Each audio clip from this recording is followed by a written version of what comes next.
Bonjour à tous, dans cette courte vidéo, nous allons analyser l'onglet Équipe disponible sur LineMeUp. Alors cet onglet est disponible juste ici, il suffit de cliquer ici pour s'y rendre. Donc cet onglet va regrouper les 30 équipes de la ligue et va nous permettre notamment d'identifier les équipes intéressantes à cibler pour la création de nos équipes. Donc la première option qui va nous être offerte avec cet onglet, c'est la possibilité de voir les stats de chaque équipe, de la plus forte à la moins forte en termes de production de points fantasy. Je m'explique. La statistique prise en compte par défaut quand on arrive sur cette page, c'est le nombre de fantasy points générés par cette équipe. Là par exemple, c'est-à-dire qu'en moyenne, Milwaukee est l'équipe qui génère le plus de points fantasy de la ligue avec 170 pour la totalité de ses joueurs. Faut savoir que c'est classé du plus fort au moins fort. On peut voir que tout en bas, c'est OKC qui génère le moins de points avec 130,4. Comme vous pouvez le voir, on retrouve aussi de nombreux stats comme les points, les rebonds, les assists, les interceptions, etc. que l'on peut aussi classer du plus fort au moins fort. Par exemple, si on clique sur les rebonds, on va voir l'équipe qui prend le plus de rebonds qui apparaît tout en haut. Ici, c'est Milwaukee encore une fois, suivi par le Jazz et les Pelicans. Vous avez aussi la possibilité d'ajuster toutes ces statistiques par position. Donc là, on va voir les 5 positions. Si vous voulez des joueurs en NBA, on retrouve les meneurs, les arrières, les ailiers forts, les intérieurs, etc.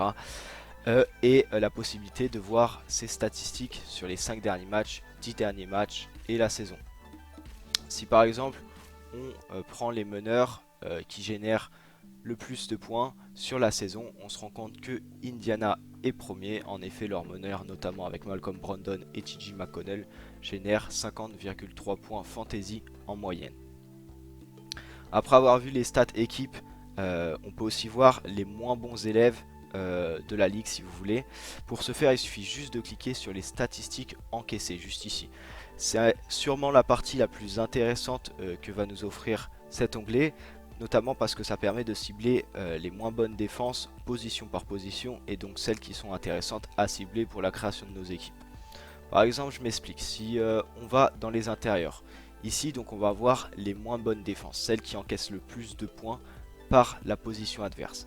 Là on voit notamment que c'est Sacramento, Houston et Indiana qui encaissent le plus de points sur les intérieurs adverses. Ce qui va surtout être intéressant avec ces stats encaissées, c'est la possibilité de mettre position par position.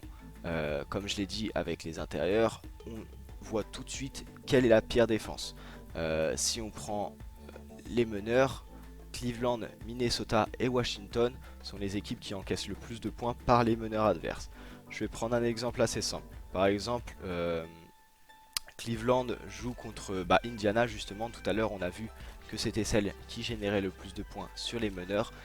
Le match-up pour les meneurs d'Indiana va être très intéressant. Ça veut dire que contre Cleveland, les meneurs auront plus de facilité et généreront sûrement plus de points fantasy. Et vous pouvez faire ça avec toutes les positions. Il suffit juste de regarder quelles sont les pires défenses et quelles sont les meilleures attaques. Donc voilà, c'est la fin de cette vidéo. Si vous avez d'autres questions ou d'autres suggestions de vidéos, n'hésitez pas à nous l'écrire dans les commentaires. A bientôt et bonne chance pour la création de vos line-up.